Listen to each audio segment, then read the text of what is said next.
ओम नमो भगवते वासुदेवाय। श्री गणेशाय नमः। श्री सरस्वत्यै नमः। श्री गुरुचरण कमलेभ्यो नमः। कस्तूरी तिलकं ललाटपटले वक्षस्थले कौस्तुभम् नासाग्रे वरमौक्तिकं करतले वेणुकरे कङ्कणम् सर्वाङ्गे हरिचन्दनं सुललितं कण्ठे च मुक्तावली गोपस्त्री परिवेष्टितो विजयते गोपालचूडामणि नौमिद्यते ब्रवपुषे तडिदम्बराय गुञ्जावतं सपरिपीच्छलसन्मुखाय वन्यस्रजे कवलवेत्रविषाणवेणु लक्ष्मश्रिये मृदुपदे पशुपङ्कजाय आनन्दमानन्दकरं प्रसन्नं ज्ञानस्वरूपं निजभावयुक्तं योगीन्द्रमैड्यं भवरोग्यवैद्यं श्रीमद्गुरुं नित्यमहं स्मरामि। जय श्री कृष्णा।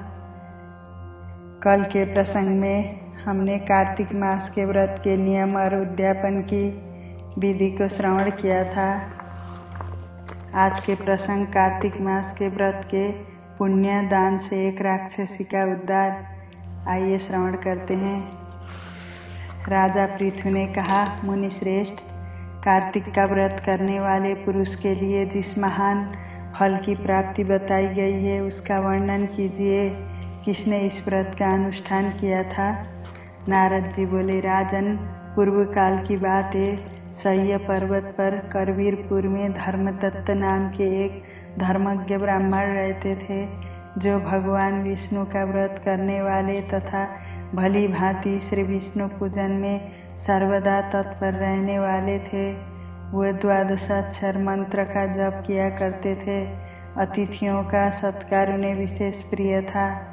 एक दिन कार्तिक मास में श्री हरि के समीप जागरण करने के लिए वो भगवान के मंदिर की ओर चले।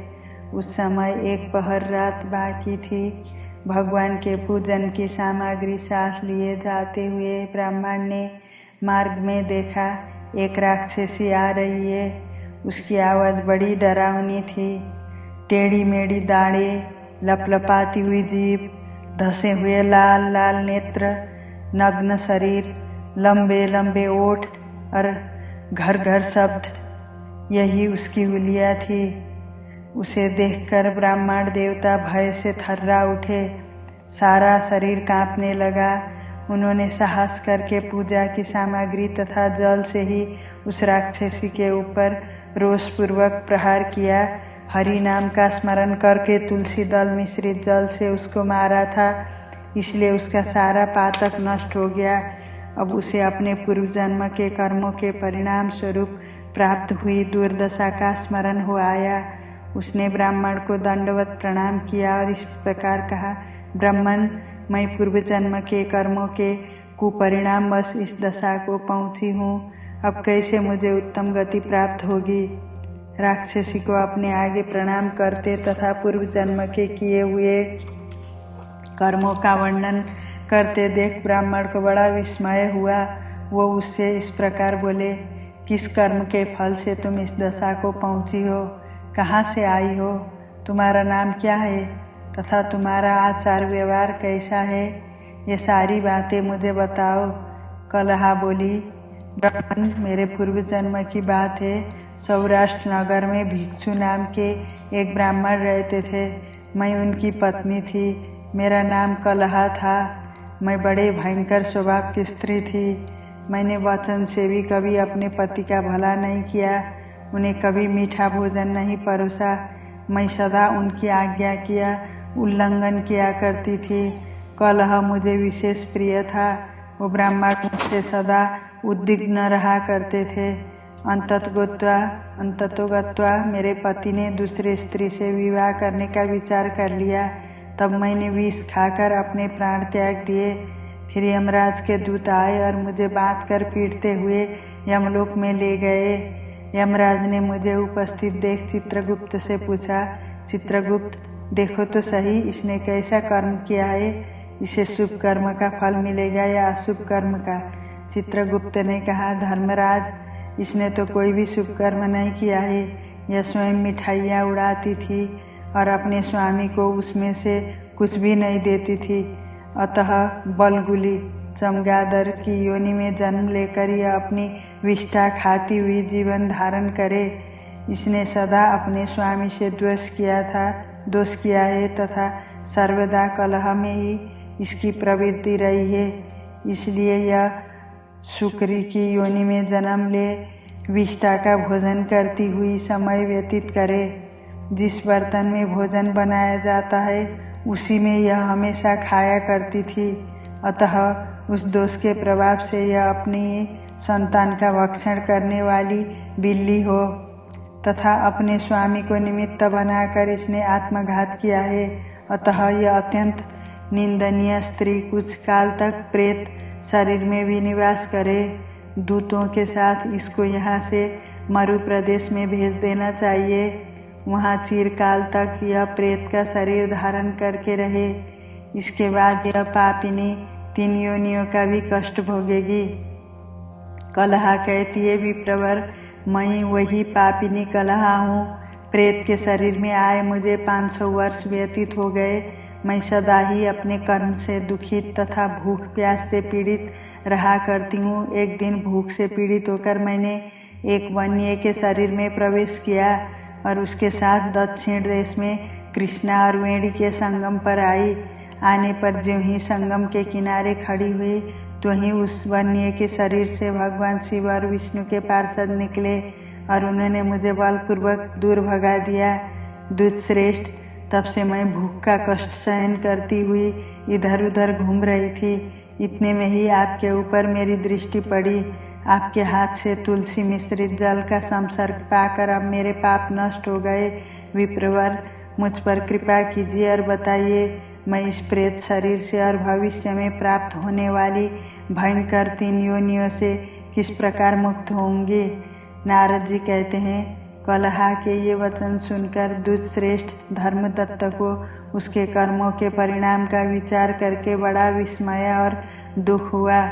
उसकी ग्लानि देखकर उनका हृदय करुणा से द्रवित हो उठा। वो बहुत देर तक सोच विचार कर खेद के साथ बोले। धर्मदत्त ने कहा, तीर्थ, दान और व्रत आदि शुभ साधनों के द्वारा पाप नष्ट होते हैं, किंतु तुम इस समय प्रेत के शरीर में स्थित हो, अतः उन शुभ कर्मों में तुम्हारा अधिकार नहीं है। तथापि तुम्हारी ग्लानि देखकर मेरे मन में बड़ा दुख हो रहा है। तुम दुखिनी हो। तुम्हारा उद्धार किए बिना मेरे चित्त को शांति नहीं मिलेगी। अतः मैंने जन्म से लेकर आज तक जो कार्तिक व्रत का अनुष्ठान किया है उसका आधा पुण्य लेकर तुम उत्तम गति को प्राप्त हो।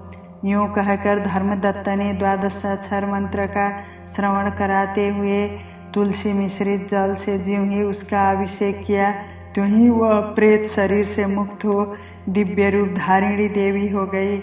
धधकती हुई आग की ज्वाला के समान तेजस्विनी दिखाई देने लगी। लावण्य से तो वह ऐसी जान पड़ती थी मानो साक्षात लक्ष्मी हो। तदंतर उसने भूमि पर मस्तक टेक कर ब्राह्मण देवता को प्रणाम किया और आनंद विभोर हो गदगद वाणी में कहा, दुष्श्रेष्ठ, आपकी कृपा से मैं नरक से छुटकारा पा गई। मैं पाप के समुद्र में डूब रही थी, आप मेरे लिए नौका के समान हो गए। वह इस प्रकार ब्राह्मण देव से वार्तालाप कर रही थी कि आकाश से एक तेजस्वी विमान उतरता दिखाई दिया। वह श्री विष्णु के समान रूप धारण करने वाले पार्षदों से युक्त था। पास आने पर विमान के द्वार पर खड़े हुए पुण्यशील और सुशील नामक पार्षदों ने उस देवी को विमान पर चढ़ा लिया। उस समय उस विमान को देखकर धर्मदत्त को बड़ा विस्मय हुआ। उन्होंने श्री विष्णु रूपधारी पार्षदों का दर्शन करके उन्हें साष्टांग प्रणाम किया। ब्राह्मण को प्रणाम करते देख पुण्यशील और सुशील ने उन्हें उठाया और उनकी प्रशंसा करते हुए यह धर्मयुक्त वचन कहा। दोनों पार्षद बोले, दुष्श्रेष्ठ, तुम्हें धन्यवाद है क्योंकि तुम सदा भगवान विष्णु की आराधना में संलग्न रहते हो। दीनों पर दया करने का तुम्हारा स्वभाव है। तुम धर्मात्मा और श्री विष्णु व्रत का अनुष्ठान करने वाले हो। तुम बचपन से लेकर अब तक जो कल्याणमय कार्तिक का व्रत किया है उसके आधे का दान करके दुना पुण्य प्राप्त कर लिया है। तुम बड़े दयालु हो। तुम्हारे द्वारा दान किए हुए कार्तिक व्रत के अंगभूत तुलसी पूजन आदि शुभ कर्मों के फल से यह स्त्री आज भगवान विष्णु के समीप जा रही है।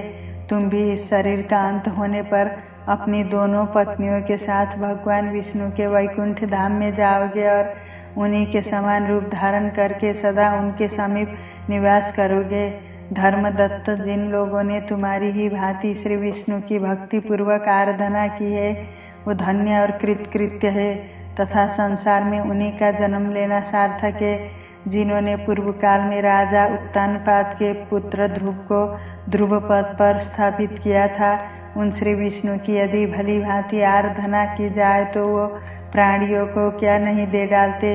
भगवान के नामों का स्मरण करने मात्र से देहधारी जीव सद्गति को प्राप्त हो जाते हैं। पूर्व काल में जब गजराज को ग्रह ने पकड़ लिया था उस समय उसने श्रीहरि के नाम स्मरण से ही संकट से छुटकारा पाकर भगवान की समीपता प्राप्त की थी और वही अब भगवान का जय नाम से प्रसिद्ध पार्षद है। तुमने श्रीहरि की आराधना की है अतः वह तुम्हें अपने समीप अवश्य स्थान देंगे। आज की कथा को यहीं विश्राम देती हूँ। जय श्री राधे।